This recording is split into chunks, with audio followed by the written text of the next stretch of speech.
الحمد لله نحمده ونستعينه ونستغفره ونعوذ بالله من شرور أنفسنا ومن سيئات أعمالنا ونعوذ بالله من شرور أنفسنا ومن سيئات أعمالنا ونعوذ بالله من شرور أنفسنا ومن سيئات أعمالنا من يهده الله فلا مضل له ومن يضلله فلا هادي له ونشهد أن لا إله إلا الله وحده لا شريك له ونشهد أن سيدنا ومولانا محمدا عبده ورسوله وصلى الله تعالى عليه وعلى آله وأصحابه وأزواجه وذرياته وأتباعه وسلم تسليما كثيرا كثيرا أما بعد وتر نماز واجب حضرت حارجہ ابن حذافہ رضی اللہ تعالیٰ عنہ سے روایت ہے کہ رسول اللہ صلی اللہ علیہ وسلم نے فرمایا کہ اللہ تعالیٰ نے ایک اور نماز تمہیں مزید عطا فرمائی ہے، وہ تمہارے لیے سرخ اونٹوں سے بھی بہتر ہے، جن کو تم دنیا کی عزیز ترین دولت سمجھتے ہو، وہ نماز وتر ہے۔ اللہ تعالیٰ نے اس کو تمہارے لیے نماز عشاء کے بعد سے طلوع صبح صادق تک مقرر کیا ہے، یعنی وہ اس وسیع وقت کے ہر حصے میں پڑھی جا سکتی ہے۔ جامع ترمذی، سنن ابی داؤد، معارف الحدیث۔ حضرت جابر رضی اللہ تعالیٰ عنہ سے روایت ہے کہ رسول اللہ صلی اللہ علیہ وسلم نے فرمایا، جس کو یہ اندیشہ ہو کہ آخری رات میں وہ نہ اٹھ سکے گا یعنی سوتا رہ جائے گا، تو اس کو چاہیے کہ رات کے شروع ہی میں یعنی عشاء کے ساتھ ہی وتر پڑھ لے، اور جس کو اس کی پوری امید ہو کہ وہ تہجد کے لیے آخر شب میں اٹھ جائے گا، تو اس کو چاہیے کہ وہ آخر شب ہی میں یعنی تہجد کے بعد وتر پڑھے، اس لیے کہ اس وقت کی نماز میں ملائکہ رحمت حاضر ہوتے ہیں اور وہ وقت بڑی فضیلت کا ہے۔ معارف الحدیث، صحیح مسلم۔ حضرت ابو سعید رضی اللہ تعالیٰ عنہ سے روایت ہے کہ رسول اللہ صلی اللہ علیہ وسلم نے ارشاد فرمایا کہ جو شخص وتر سے سوتا رہ جائے یعنی نیند کی وجہ سے اس کی نماز وتر قضا ہو جائے یا بھول جائے، تو جب یاد آئے یا جب وہ جاگے تو اسی وقت پڑھ لے۔ جامع ترمذی، سنن ابی داؤد، ابن ماجہ، معارف الحدیث۔ حضور صلی اللہ علیہ وسلم کا معمول اکثر اوقات یہ تھا کہ آپ وتر کو آخر شب میں طلوع صبح صادق سے پہلے ادا فرماتے اور بعض اوقات اول شب یا درمیان شب میں ادا فرماتے اور اس کے بعد تہجد کے لیے اٹھتے تو وتر کا اعادہ نہ فرماتے۔ ترمذی میں حدیث ہے کہ فرمایا، لا وتران فی لیلۃ، لا وتران فی لیلۃ، ایک رات میں دو وتر نہیں ہے۔ شیخ ابن الحمام رحمۃ اللہ علیہ شرح ہدایہ میں فرماتے ہیں کہ جس نے اول شب میں وتر پڑھ لیا، اب اگر وہ تہجد کے لیے اٹھے تو وتر کا اعادہ نہ کرے۔ مدارج النبوہ۔ حضرت عائشہ صدیقہ رضی اللہ تعالیٰ عنہ فرماتی ہیں کہ رسول اللہ صلی اللہ علیہ وسلم نے رات کے ہر حصے میں وتر پڑھے ہیں، یعنی کبھی ابتدائی رات میں، کبھی درمیان میں اور کبھی آخر رات میں، اور آپ کے وتر کی انتہا رات کا آخری چھٹا حصہ تھا۔ بخاری و مسلم، مشکات۔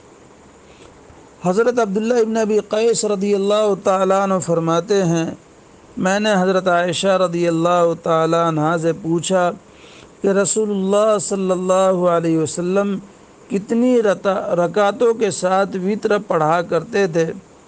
انہوں نے فرمایا کہ آپ وتر پڑھتے تھے 4 رکعتوں کے اور 3 رکعتوں کے یعنی 7 رکعت، اور 6 اور 3 یعنی 9 رکعت، اور 8 اور 3 یعنی 11 رکعت، اور 10 اور 3 یعنی 13 رکعت، اور آپ نے کبھی 7 رکعت سے کم اور 13 رکعت سے زیادہ وتر نہیں پڑھے۔ ابو داود مشکات۔ فائدہ: بعض صحابہ کرام تہجد اور وطر کے مجموعے کو بھی وطر کہا کرتے تھے۔ حضرت عائشہ رضی اللہ تعالی عنہ کا طریقہ بھی یہی تھا۔ انہوں نے اس حدیث میں عبداللہ ابن ابی قیس رضی اللہ تعالی عنہ کے سوال کا جواب بھی اسی اصول پر دیا ہے۔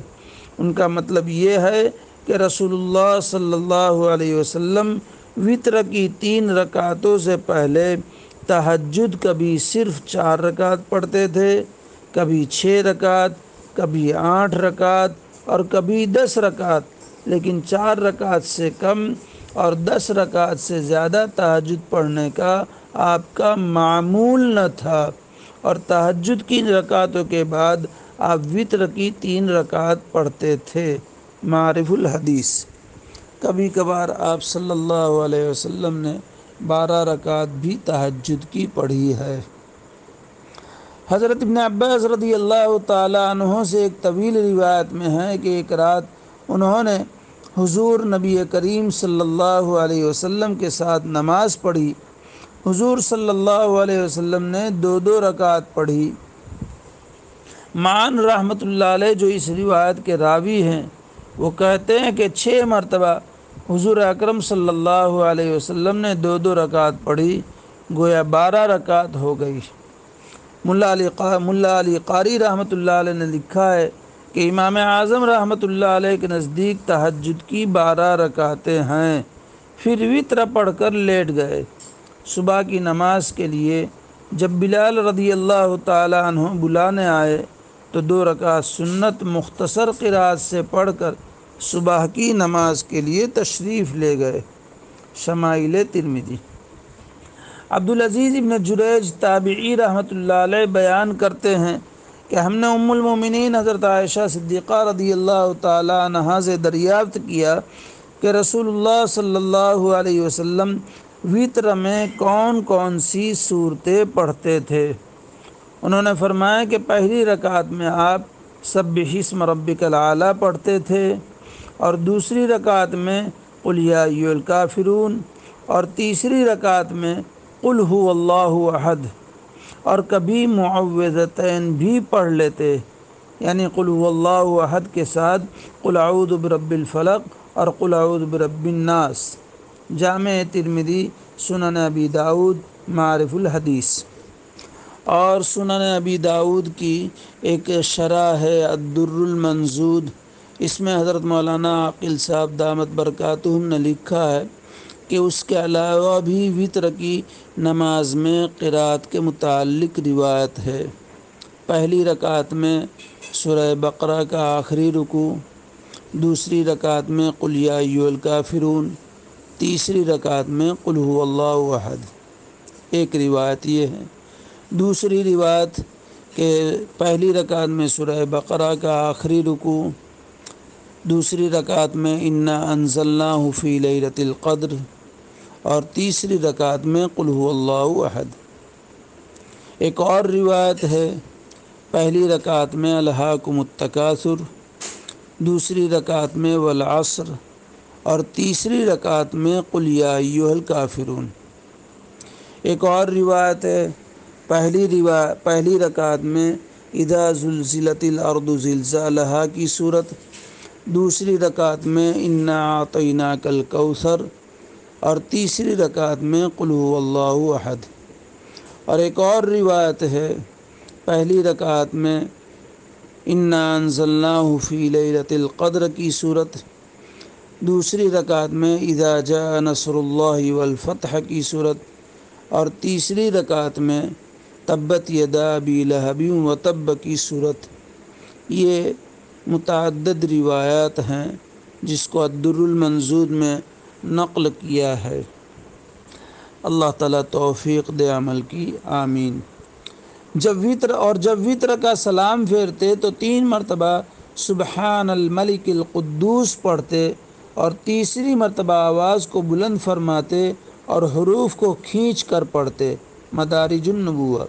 تیسری مرتبہ مثلا سبحان الملک القدوس، اس طرح۔ نماز وتر کی آخری تیسری رکعت میں بعد قرات حنفیہ کے معمول میں یہ دعائے قنوت ہے جو آئندہ انشاءاللہ آئے گی۔ اللہ تعالیٰ ان پاکیزہ تعلیمات پر اخلاص کے ساتھ، مداومت کے ساتھ پوری امت کو عمل کرنے کی توفیق عطا فرمائے۔ اللہ تعالیٰ اس کہنے سننے کو قبول فرمائے۔ اللہ تعالیٰ کہنے والے کے لیے، سننے والوں کے لیے، اقوام عالم کے لیے اسے ہدایت کا، نجات کا، امن کا ذریعہ بنائے، فتنوں سے حفاظت فرمائے۔ اللہ تبارک تعالیٰ اخلاص نصیب فرمائے۔ اخلاص کے ساتھ آپ صلی اللہ علیہ وسلم کی پاکیزہ تعلیمات کو محبت، عظمت اور دل کی گہرائی سے بار بار پڑھنے کی، سننے کی اور زندگیوں میں اپنانے کی توفیق عطا فرمائے، آسان فرمائے، مدد فرمائے۔ آمین یا رب العالمین بحرمت سید المرسلین صلی اللہ علیہ وسلم۔ وآخر دعوانا ان الحمد للہ رب العالمین۔